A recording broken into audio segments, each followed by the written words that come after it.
When someone is injured in a futuristic sci-fi movie, there are all of these high-tech medical devices and machines helping to rebuild and heal the humans. Whether it's a machine that hovers over them like a scanner, or a robotic arm that's going over a wound and printing new parts. But all of this sci-fi-like tech is being developed today.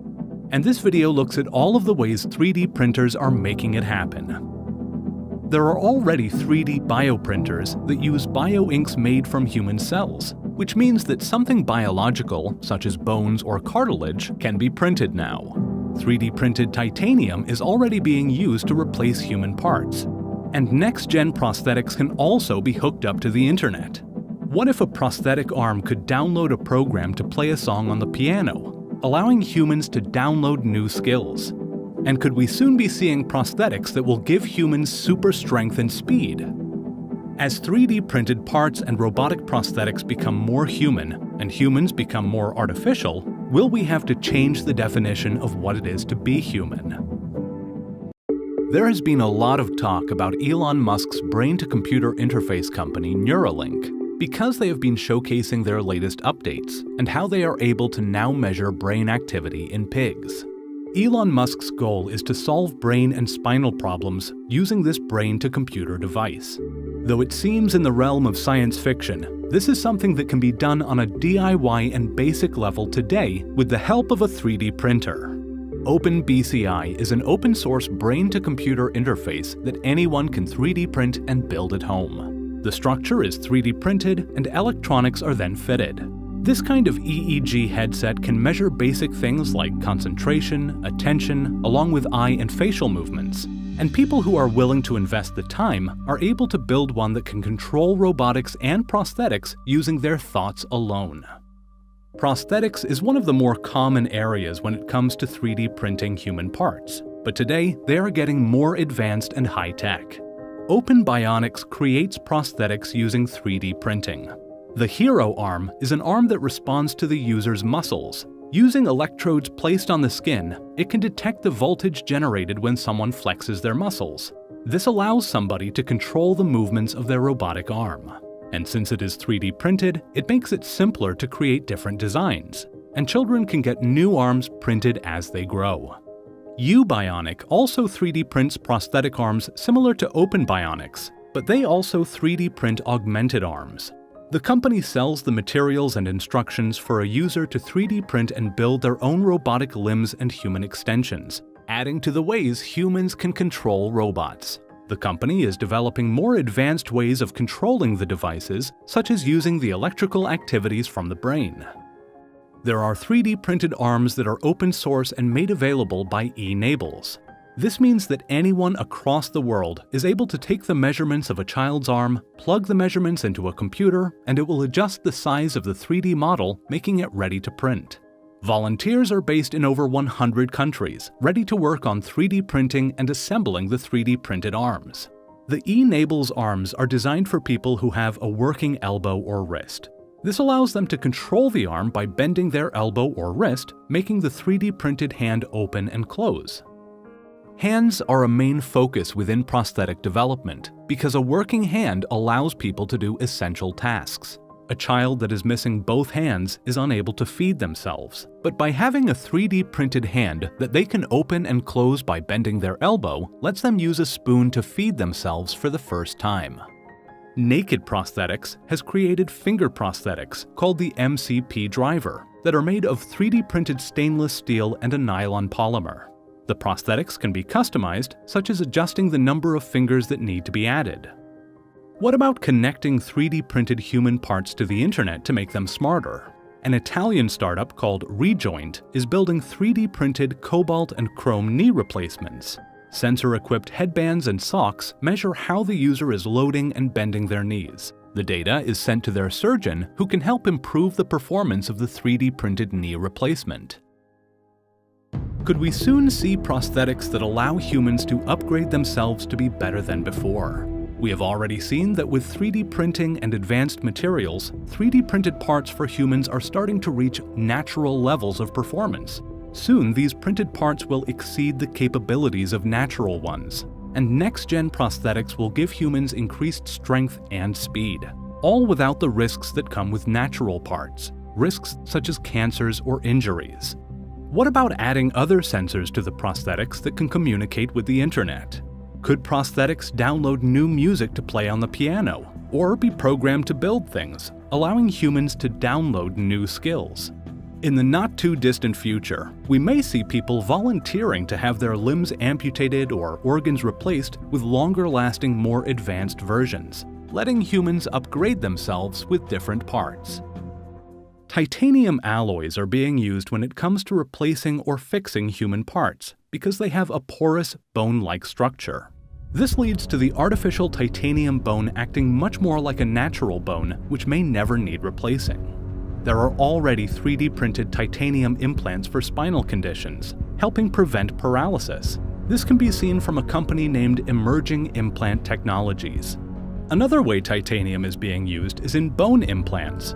Traditional bone implants, including knee and hip replacements, last for about 15 years before requiring a replacement. This is because of the screws and adhesives, along with the unnatural materials that are being used.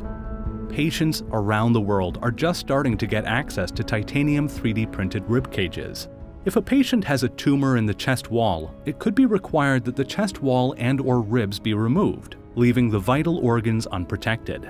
The 3D printed titanium sternum and rib implants then protect the vital organs again. The replacements are made up of a mixture of titanium and a polymer. Polymer materials are commonly in the form of plastics, and in this case, the polymer part of the implant provides flexibility while the titanium gives the strength. 3D printed titanium is also being used to heal humans through the use of a titanium cage. In the UK, patients now have access to a 3D printed titanium cage for severe shin fractures. Previously, severe shin fractures required amputation. But now, a custom-made 3D printed titanium cage is implanted to squeeze all of the bone fragments back together inside of the leg. This encourages the bone to fuse together and avoids the need for amputation. The titanium cage is then kept in the body for added support. Titanium does not always have to be used to create next-gen human healing parts. It is not needed when it comes to 3D printing casts. 3D printing a cast for a broken limb allows for the bone to heal in an efficient, water-resistant, and high-tech way. These casts can be built with a rehabilitation module that stimulates the muscles with electrical signals. This way the muscles don't get weak while the bone is healing in the cast.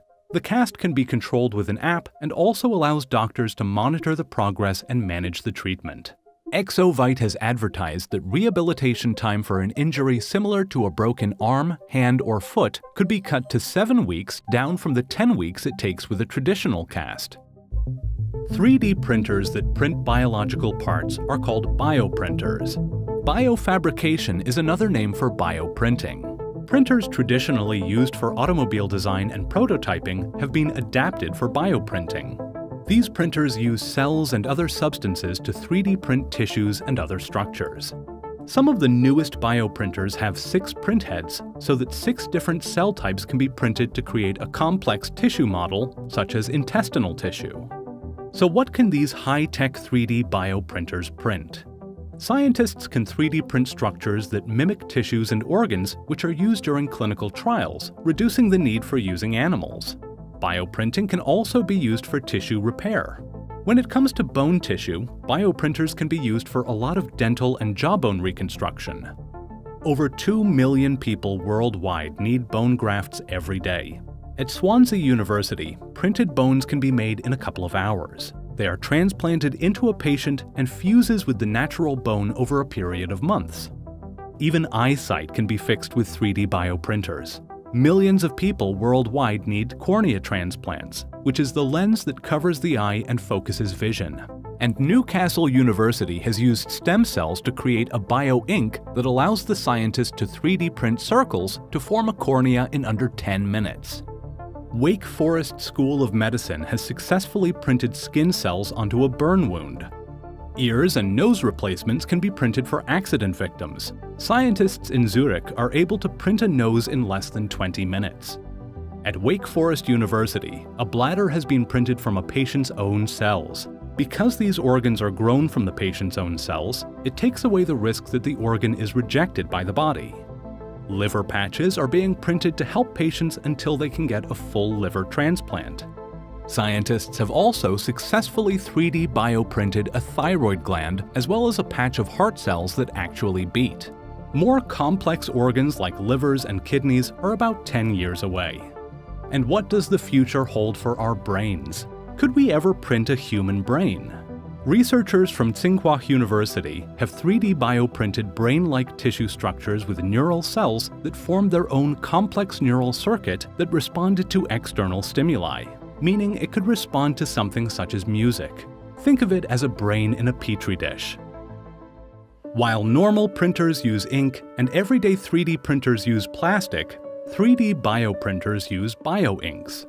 A bioink is made of living cells. These cells might come from the patient or from cell donors. Bioinks can be natural or synthetic. Kevlar is an example of a synthetic bioink, and bioinks can also be extracted from seaweed. Different bioinks can be used for different parts of the body. There are bioinks that help with growing cartilage, bone growth, liver growth, muscle fiber growth, arteries, bladders, intestines, skin, lungs, and much more. There is even a bioink being developed that can be conductive, like a nerve cell conducting an electrical signal. This means that one day it will be possible to 3D print completely functional biological parts that require electrical signals to function, like muscles. And lastly, there is Marie, the first life-sized 3D printed human body developed at LSU. She was 3D printed using bioplastic, which is a mixture of plant-based materials such as wood chips or plant waste. Marie was printed to test real-time radiation exposure to help scientists optimize radiation dosing for cancer treatments. Marie is 5 foot 1 inch tall and weighs 15 pounds. She has a 36-gallon water storage capacity to mimic different body types. She gets filled up with water, and the scientists see how much radiation penetrates to determine the effect radiation might have on real tissues in cancer patients. Moving forward into the future, there will be nanofabricators that will allow us to 3D print anything, well beyond what we can manufacture today. James Burke, a British science historian, predicts that nanofabricators will be common by 2042. Such a device would mechanically or chemically combine molecules, allowing us to turn raw materials into any end product. On the next episode, we take a look at the self-driving city of the future and the ways it will change how we live, from the roads we walk on to how we build our homes. Hit the subscribe and thumbs up button to not miss a video.